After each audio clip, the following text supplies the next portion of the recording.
If you have a restriction or restrictions on your license to carry firearms, you have a right to appeal that to the district court. Now, a judge in the district court will evaluate the case, and you have a right to ask for those restrictions to be removed so that you can have a license to carry for all lawful purposes, an unrestricted Class A license to carry. In order to appeal those conditions, you have to present a petition for judicial review in the district court. So you file this petition, you serve it on to the police chief. Oftentimes, they'll send a response into court, and then eventually you get a hearing, or basically a trial in front of the judge, where you get to present evidence, you can testify, you can call witnesses, you can submit evidence, same with the other side. And at the end of the hearing, the judge will make a decision on whether to order the chief of police to unrestrict your license, to remove those restrictions.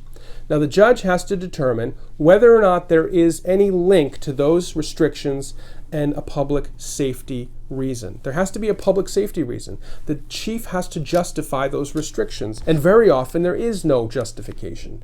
There are certain police departments who are known for issuing restricted licenses for no other reason than this is their policy.